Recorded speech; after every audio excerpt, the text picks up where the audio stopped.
Hello students, इलेक्ट्रोस्टैट का beginning से ही एक एक वीडियो लेक्चर हम आपके लिए अवेलेबल कराते जा रहे हैं। मुझे उम्मीद है कि आप ज़रूर देख रहे होंगे, उसका फ़ायदा आप ज़रूर ले रहे होंगे।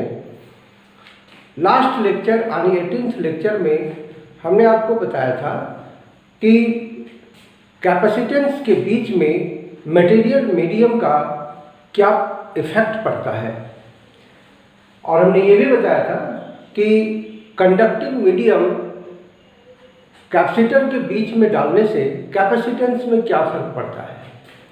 आज हमारा लेक्चर शुरू हो रहा है 19th लेक्चर, और इसमें हम लोग पढ़ रहे हैं इंसुलेटिंग मीडियम के बारे में। पहले हम लोग देखेंगे कि इंसुलेटिंग मीडियम दो तरह का होता है, पोलर और नॉन पोलर। फिर हम लोग इसमें देखेंगे कि इलेक्ट्रिक फील्ड के इफेक्ट से इंसुलेटिंग मीडियम में क्या फ़र्क पड़ता है। फिर हम लोग देखेंगे कैपेसिटेंस पर क्या असर पड़ता है। तो आइए हम लोग देखते हैं insulator, electric field and capacitance, ये हमारा टॉपिक है। इंसुलेटर दो तरह का होगा, पोलर और नॉन पोलर। अब इंसुलेटर का मतलब आपको समझ में आ ही रहा होगा कि those materials which are not able to conduct electricity, that means they have bound charges, no free charges. ये इंसुलेटर दो तरह का है, एक पोलर और नॉन पोलर। पहले हम लोग पोलर के बारे में देखते हैं। पोलर इंसुलेटिंग मीडियम या इंसुलेटिंग मटेरियल्स का एग्जाम्पल्स है HCl हो गया, H2O हो गया, N2O हो गया, H2S हो गया, SO2 हो गया, और भी बहुत सारे हैं। ये इंसुलेटर तो जरूर हैं, लेकिन नाम इनका पोलर इसलिए है कि ये हमेशा डायपोल के रूप में एग्जिस्ट होता है। डायपोल का मतलब पहले भी आप समझ चुके हैं, वही डायपोल के बारे में बात कर रहे हैं, जिसका शेप हम लोग इस तरह से दिखाते हैं, या प्लस क्यू माइनस क्यू के बीच में बहुत शॉर्ट डिस्टेंस होता है, ऐसा करके हम लोग दिखाते हैं।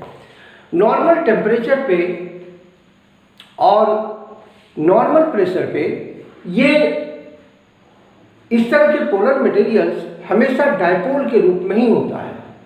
लेकिन जब तक इलेक्ट्रिक फील्ड अप्लाई नहीं होता है, वो रेंडमली डायपोल्स रेंडमली अरेंज्ड होते हैं इस तरह से। ये हमने डायपोल दिखाया है, प्लस माइनस, और शेप देखिए ओवल है। ये रेंडमली अरेंज्ड होते हैं in absence of electric field, और जब हम लोग इलेक्ट्रिक फील्ड अप्लाई करते हैं तो ये सारे डायपोल्स एक लाइन में सेट हो जाते हैं, है ना, जिसको हम लोग कहते हैं पोलराइजेशन। इतना पहले आप देख लीजिए, molecules of such insulators which always exist with permanent electric dipole like this और प्लस क्यू माइनस क्यू। इसका मतलब हुआ कि ऐसे मॉलिक्यूल्स के अंदर जो इलेक्ट्रॉन्स और प्रोटॉन्स का जो डिस्ट्रीब्यूशन होता है वो एसिमेट्रिकल होता है, सिमेट्रिकल नहीं, एसिमेट्रिकल, जिसके कारण centre of gravity of protons यानी पॉजिटिव चार्जेस, है ना, do not coincide with centre of gravity of electrons. यानी कि प्रोटॉन्स और इलेक्ट्रॉन्स का सेंटर ऑफ ग्रेविटी अलग अलग पॉइंट पर मिलता है, जिसके कारण दोनों पोल्स के बीच में कुछ डिस्टेंस हो जाता है, इसी वजह से वो डायपोल कहलाता है। और इसी वजह से in absence of electric field net dipole moment zero होता है। लेकिन जब हम लोग effect of external electric field, जैसे ही हम लोग इलेक्ट्रिक फील्ड अप्लाई करते हैं ऐसे मटेरियल में, उनका अलाइनमेंट इस तरह से हो जाता है, आप फिगर में साफ साफ देख रहे हैं, एक लाइन में अलाइन हो जाता है। ये पॉजिटिव और निगेटिव प्लेट दिया गया है इलेक्ट्रिक फील्ड अप्लाई करने के लिए। इसमें पॉजिटिव चार्ज है, इसमें निगेटिव चार्ज है, और यूनिफॉर्म इलेक्ट्रिक फील्ड दोनों के बीच में है।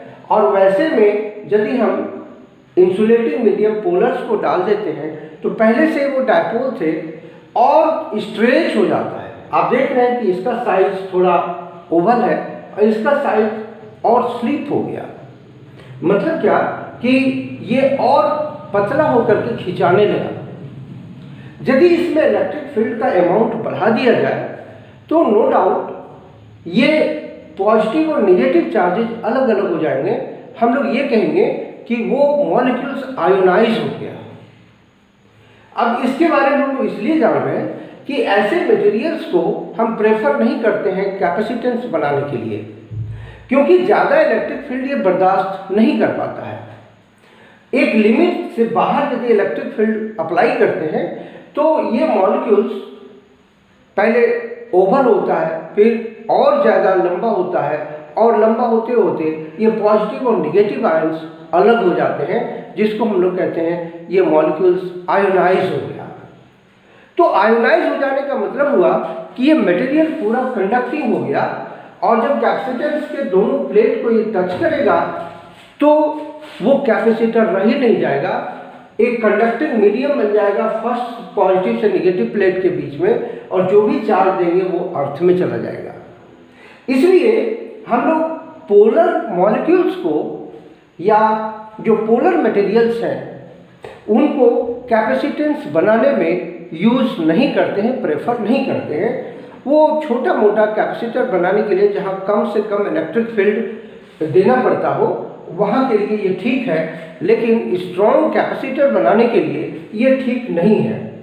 हम लोग इसको मेजर करते हैं डाइलेक्ट्रिक स्ट्रेंथ से। डाइलेक्ट्रिक स्ट्रेंथ क्या है देखिए, dielectric strength the maximum value of external electric field, maximum value of external electric field beyond which the material get ionized is called dielectric strength।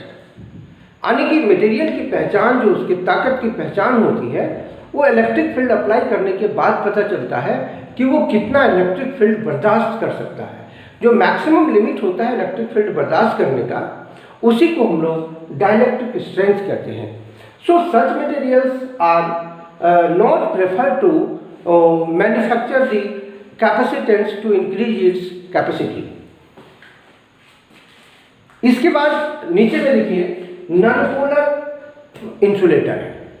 Non polar कहने का मतलब हुआ कि ऐसा इंसुलेटिंग मटेरियल्स जिसका सेंटर ऑफ प्रोटॉन और electron का centre of gravity एक ही पॉइंट पर पड़ जाता है। हम लोग दूसरी भाषा में कह सकते हैं कि distribution of positive and negative charges, that means electrons and protons are symmetrical। इसमें asymmetrical था, इसमें symmetrical होगा। ऐसा होने से दोनों का सेंटर ऑफ ग्रेविटी कोइंसाइड कर जाने से उसमें पोल्स गायब हो जाते हैं। उसका शेप हम लोग दिखाते हैं स्फेरिकल, इसको दिखाए ओवल, इसको दिखाए स्फेरिकल। स्फेरिकल दिखाने का मतलब क्या हुआ कि इसमें सेंटर ऑफ ग्रेविटी पॉजिटिव और निगेटिव चार्जेस का एक ही जगह पे है, और ये इसीलिए नॉन पोलर कहलाता है। ऐसे मॉलिक्यूल्स कौन कौन से हैं आप देखिए। पहले आप इसका डेफिनेशन देखिए। Molecules of such insulators always exist in spherical shape, that is centre of gravity of positive and negative charges coincide and have not permanent dipole moment. ये हमेशा डायपोल मोमेंट के रूप में होता है, और ये डायपोल मोमेंट के रूप में नहीं होता है। ऐसे मॉलिक्यूल्स का नाम है CO2, O2, N2, H2, etc। इसके आगे हम लोग देखते हैं कि ऐसे मटेरियल्स पे इलेक्ट्रिक फील्ड जब हम लोग अप्लाई करेंगे तो उसका क्या इफेक्ट होगा। अगला टॉपिक है effect of external electric field on dielectric. मतलब जो नॉन पोलर एटॉम्स थे, मॉलिक्यूल्स थे, उस पर इलेक्ट्रिक फील्ड का क्या असर पड़ता है। तो आप एक फिगर यहाँ दिख रहा है आपको, ये नॉन पोलर मॉलिक्यूल्स हैं और यहाँ पर अभी कोई इलेक्ट्रिक फील्ड अप्लाइड नहीं है। इसका मतलब E0 रहने पर इसका शेप सबका स्फेरिकल है। जैसे ही हम लोग इस पर इलेक्ट्रिक फील्ड अप्लाई करते हैं बाहर से, ये देखिए दो प्लेट लिया गया है, एक तरफ पॉजिटिव एक तरफ नेगेटिव चार्ज है। और बीच में उसी डाइलेक्ट्रिक को भर दिया गया। जैसे ही हम लोग इलेक्ट्रिक फील्ड अप्लाई हुआ इनके बीच में, वैसे ही जितने भी नॉन पोलर मॉलिक्यूल्स थे वो पोलर बन गए, क्योंकि इलेक्ट्रिक फील्ड के कारण पॉजिटिव और नेगेटिव चार्जेस का स्ट्रेचिंग हुआ और वो स्फेरिकल से ओवल हो गए। साथ ही साथ ये सब एक लाइन में अरेंज भी हो गए। अरेंजिंग को हम लोग क्या बोलेंगे? पोलराइजेशन। तो यहाँ पर जो कुछ भी है polarization, the phenomenon of aligning all the dipoles in the direction of electric field linearly is called polarization। हम लोग इस घटना को पोलराइजेशन कहेंगे। अब आप सोच सकते हैं कि पहले से ये नॉन पोलर था और इलेक्ट्रिक फील्ड अप्लाई करने पर ये पोलर हुआ। इस पोलर अरेंजमेंट का आप देखिए, जिसके जितने मॉलिक्यूल्स थे वो अपने अपने जगह पर हैं, लेकिन एक लाइन में अरेंज हो गए हैं। सबका निगेटिव चार्ज अप्लाइड चार्ज की तरफ है, इसको QI बोलेंगे। QI means induced charge. Minus plus करते करते स्लैब के लास्ट में पॉजिटिव इंड्यूस्ड चार्जेस है। ये QI निगेटिव और QI पॉजिटिव ये दोनों इक्वल है, लेकिन अप्लाइड चार्ज के बराबर नहीं है, क्योंकि ये कंडक्टर नहीं है। कंडक्टर में फ्री इलेक्ट्रॉन्स नहीं रहने की वजह से चार्ज Q और QI सेम हो जाता है। यहाँ पर वैसा नहीं हो रहा है, क्योंकि जो इंड्यूस चार्जेज हैं वो थोड़ा कम होंगे, क्योंकि अंदर का इलेक्ट्रॉन्स बाहर नहीं निकल रहा है। वो डायपोल के फॉर्म में जो कन्वर्ट हुआ, तो फेस पर जितना डायपोल्स पड़ रहा है उसी का निगेटिव चार्जेज इधर शो हो रहा है। सो QI is less than Q। चूंकि सरफेस एरिया उतना ही है, इसलिए सरफेस डेंसिटी यहाँ का कम हो जाएगा, यहाँ का ज़्यादा होगा। जो टॉपिक है उसको देखिए। नेक्स्ट टॉपिक है हमारा पोलराइजेशन डेंसिटी P एरो। किसको कहेंगे? जो एलाइन होता है उसको पोलराइजेशन कहते हैं, लेकिन इसको मापेंगे हम लोग पोलराइजेशन डेंसिटी से। पोलराइजेशन डेंसिटी को हम लोग बोलेंगे dipole moment per unit volume. Per unit volume मतलब डाइलेक्ट्रिक स्लैब का कितना वॉल्यूम है उससे डिवाइड करके निकालेंगे। यानी polarization density is defined as the dipole moment per unit volume. So इसका यूनिट हो जाएगा डाइपोल मोमेंट का कूलम मीटर और पर यूनिट वॉल्यूम का L³ meter cube. So coulomb meter per metre square हुआ। इसका डायमेंशन आप निकाल के देखिए, coulomb metre by metre cube यानी कूलम पर मीटर स्क्वायर, यानी कि 8T इंटू L-2। सो 8T/L-2 इसका डायमेंशन हुआ। एक वेक्टर क्वांटिटी है, डायपोल मोमेंट वेक्टर क्वांटिटी है, जिसका डायरेक्शन हम लोग पहले भी पढ़ चुके हैं, -Q2 + Q होता है।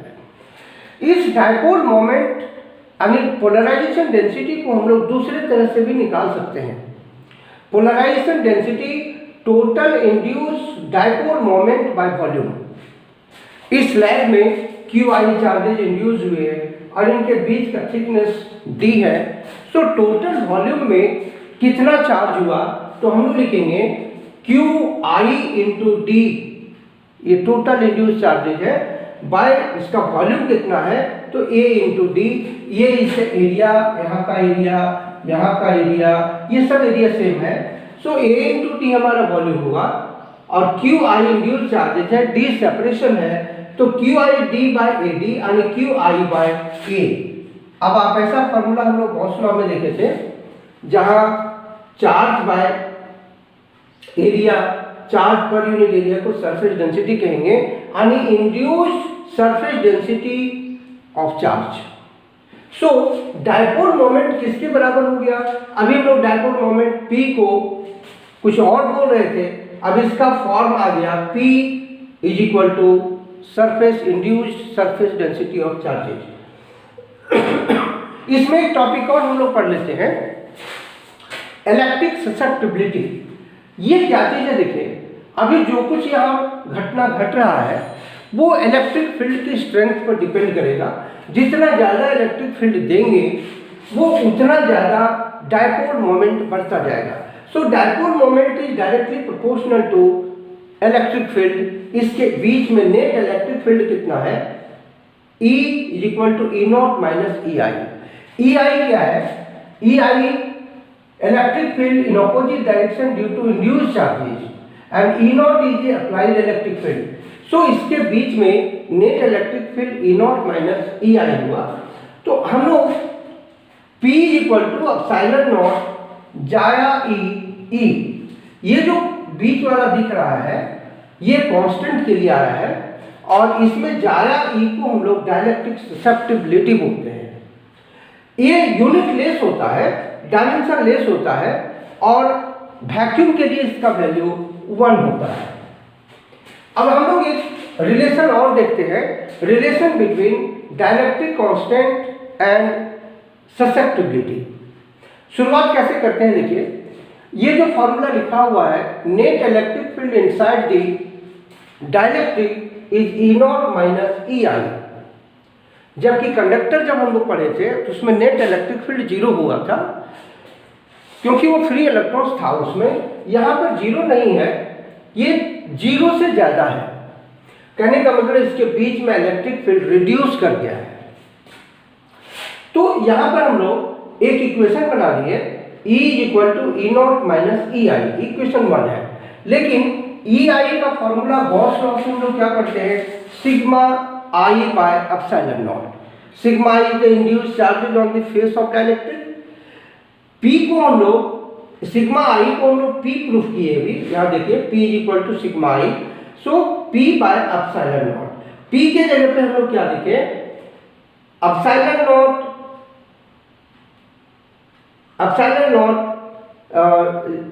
Susceptibility into E by epsilon naught cut गया, ससेप्टिबिलिटी इंटू ई।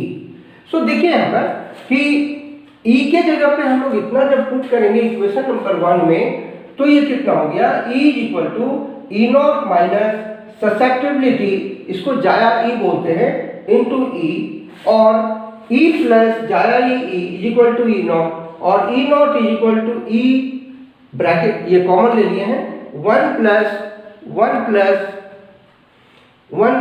जाया ई, और E naught by E equal to 1 plus जाया ई। सो हम लोग कूलम्ब्स लॉ में पढ़ चुके हैं, ई नॉट बाई ई को डाइलेक्ट्रिक कांस्टेंट के बोलते हैं। सो के इक्वल टू रिलेटिव परमिटिविटी भी बोलते हैं उसको, इज इक्वल टू 1 प्लस जाया सी, जाया ई। सो डायरेक्ट हमारा रिलेशन क्या बना, k इक्वल टू 1 प्लस जाया ई, ये हमारा रिलेशन बना और ये एग्जाम में पूछता है। स्टूडेंट्स आज का क्लास हम यहीं पर ख़त्म करते हैं और नेक्स्ट क्लास में हम लोग देखेंगे इस डाइलेक्ट्रिक का कैपेसिटेंस पे क्या फ़र्क पड़ता है। आप ये नोट्स को आप देखते रहिए, इसका फ़ायदा लेते रहिए। Thank you.